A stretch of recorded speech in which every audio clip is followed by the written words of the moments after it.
بسم اللہ الرحمن الرحیم۔ رات بھر کی مسلسل بارش سے صبح موسم بہت خوشگوار ہو گیا تھا۔ ٹھنڈی ٹھنڈی ہوا چل رہی تھی۔ اس خوشگوار اور سہانے موسم میں عبداللہ اپنی جھونپڑی کے باہر اداس اور غمگین بیٹھا ہوا تھا۔ اسے اپنے بیوی بچے شدت سے یاد آ رہے تھے۔ اس کے ساتھ ہی اسے یہ غم بھی کھائے جا رہا تھا کہ بحری جہاز کے حادثے میں وہ اپنے بیٹے عطا اللہ سے جدا ہو گیا تھا۔ پتہ نہیں وہ زندہ ہے یا نہیں۔ انہی سوچوں میں گم عبداللہ نے عہد کیا تھا کہ وہ اس جزیرے سے خیر و عافیت کے ساتھ اپنے گھر گیا اور اس کا بیٹا عطا اللہ بھی زندہ سلامت ہوا تو وہ اپنے بیٹے کے ساتھ مل کر زندگی کا باقی حصہ اللہ کے بندوں تک اللہ اور اس کے رسول کا پیغام پہنچانے میں صرف کرے گا۔ عبداللہ نہ جانے کب تک انہی خیالات میں گم رہتا کہ اسے یکایک احساس ہوا کہ چبوترے پر جانے کا وقت ہو گیا ہے۔ عبداللہ جلدی سے تیار ہوا، چبوترے کی جانب چل دیا۔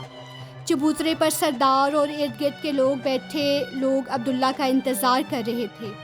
عبداللہ نے معمول کے مطابق لوگوں کی خیریت معلوم کرنے کے لیے فضا میں ہاتھ بلند کیا اور چبوترے پر بیٹھ کر گفتگو کا آغاز اس طرح کیا۔ غزوہ احد میں مسلمانوں کو جو نقصان اٹھانا پڑا اس کے اثرات بہرحال اچھے نہ تھے۔ دشمنوں نے سمجھا کہ مسلمان کمزور ہو گئے ہیں، اس لیے وہ کھل کر مد مقابل آ گئے، جس سے کئی واقعات ایسے پیش آئے جو مسلمانوں کے حق میں بہتر نہیں تھے۔ کیا سرداران مکہ نے دوبارہ مدینے پر حملہ کر دیا؟ راکو نے جلدی سے کہا۔ مسلمانوں کے دشمن صرف سرداران مکہ ہی نہیں تھے بلکہ مدینے کے ارد گرد بھی بہت سے قبیلے مسلمانوں کے مخالف اور ان کے خون کے پیاسے تھے۔ جنگ بدر میں مسلمانوں کی شاندار کامیابی نے ان پر رعب طاری کر دیا تھا اور وہ اپنے برے عزائم سے باز رہے، لیکن احد کی لڑائی میں مسلمانوں کو جو تکلیف پہنچی اس میں انہوں نے مسلمانوں کو کمزور خیال کیا اور انہیں مزید نقصان پہنچانے کا منصوبہ بنایا۔ چنانچہ ازل اور کارا قبیلے کے کچھ لوگ رحمت دو جہاں صلی اللہ علیہ وآلہ وسلم کے پاس آئے اور کہا، ہمارے ہاں اسلام کا بڑا چرچا ہے، لہٰذا کچھ لوگوں کو ہمارے ساتھ بھیج دیں تاکہ وہ لوگوں کی اسلام کی تعلیمات سے آگاہ کریں۔ نبی کریم صلی اللہ علیہ وآلہ وسلم نے اپنے 10 صحابہ کو ان کے ہمراہ کر دیا۔ جب یہ لوگ رجی کے مقام پر پہنچے تو ان لوگوں نے دھوکے سے ان صحابہ کو شہید کر دیا۔ کس قدر برے لوگ تھے یہ لوگ، دھوکے سے ان بیچاروں کو قتل کر دیا۔ تاکو نے افسوس بھرے لہجے میں کہا۔ جب محمد صلی اللہ علیہ وآلہ وسلم کو اس واقعے کا پتہ چلا تو انہوں نے کیا کیا؟ ساگو نے پوچھا۔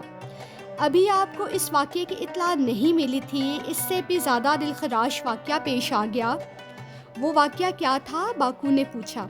نجد کا ایک شخص ابو برا عامر بن مالک، نیزوں سے کھیلنے والا لقب کے نام سے مشہور تھا، رحمت دو جہاں صلی اللہ علیہ وآلہ وسلم کی خدمت میں حاضر ہوا۔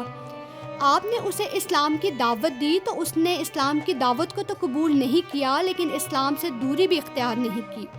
اس نے آپ صلی اللہ علیہ وآلہ وسلم سے عرض کیا کہ اگر آپ اپنے صحابہ کو اسلام کی دعوت کے لیے نجد بھیجیں تو مجھے امید ہے کہ وہ لوگ آپ کی بات مان لیں گے۔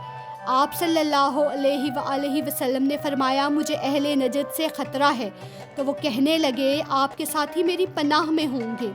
چنانچہ رحمت دو جہاں صلی اللہ علیہ وآلہ وسلم نے اپنے 70 صحابہ کو اس کے ساتھ کر دیا۔ جب یہ لوگ ایک کنویں پر پہنچے تو انہوں نے اپنے ایک ساتھی حرام رضی اللہ عنہ کو نبی کریم صلی اللہ علیہ وآلہ وسلم کا خط دے کر وہاں کے سردار عامر بن طفیل کے پاس پہنچا۔ عامر نے خط دیکھے بغیر ہی حضرت حرام رضی اللہ عنہ کو شہید کر دیا اور مختلف قبیلوں کو اکٹھا کر کے مسلمانوں پر حملہ کر دیا اور 2 کے سوا سب کو شہید کر دیا۔ محمد صلی اللہ علیہ وآلہ وسلم کو اس کی خبر ملی تو انہوں نے کیا کیا؟ سردار نے پوچھا۔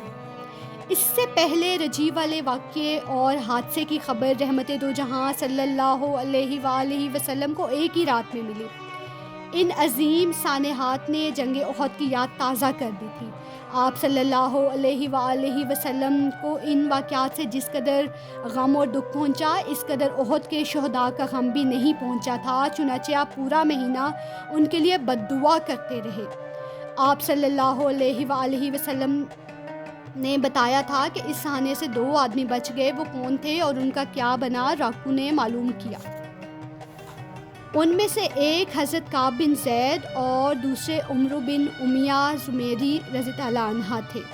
حضرت کعب ان لوگوں میں سے تھے جنہیں شہید کر دیا گیا تھا، لیکن انہیں ابھی سانس آ رہا تھا، چنانچہ انہیں فوراً وہاں سے اٹھا لیا گیا اور علاج کیا گیا تو یہ تندرست ہو گئے۔ حضرت عمرو بن امیہ کو زندہ قید کر لیا گیا اور بعد میں آزاد کر دیا گیا۔ یہ مدینے واپس آ رہے تھے کہ راستے میں ایک درخت کے سائے میں آرام کے لیے اتر پڑے۔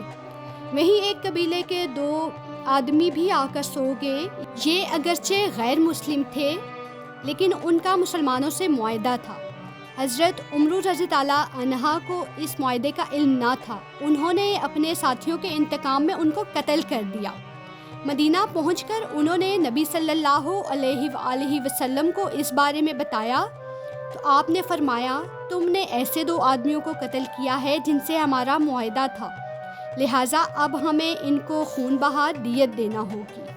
پھر آپ خون بہا اکٹھا کرنے کے لیے یہودیوں کے ایک قبیلے بنو نذیر کے پاس پہنچ گئے۔ آپ کے ساتھ چند صحابہ بھی تھے۔ آپ نے انہیں صورتحال بتائی اور معاہدے کے مطابق خون بہا میں تعاون کرنے کو کہا۔ یہودیوں نے کہا کہ آپ ادھر تشریف رکھیں، ہم ابھی آپ کی ضرورت پوری کر دیتے ہیں۔ یہ کہہ کر وہ تنہائی میں جمع ہوئے اور مشورہ کیا، کیوں نہ ہم محمد صلی اللہ علیہ وآلہ وسلم کو نعوذ باللہ قتل کر دیں۔ ایک شخص یہ چکی لے کر اوپر جائے اور حضرت محمد صلی اللہ علیہ وآلہ وسلم کے سر پر دے مارے، اس طرح نعوذ باللہ وہ مر جائیں گے اور ہماری جان چھوٹ جائے گی۔ کیا یہودیوں کی اس سازش میں کامیابی ہوئی؟ باکو نے پوچھا۔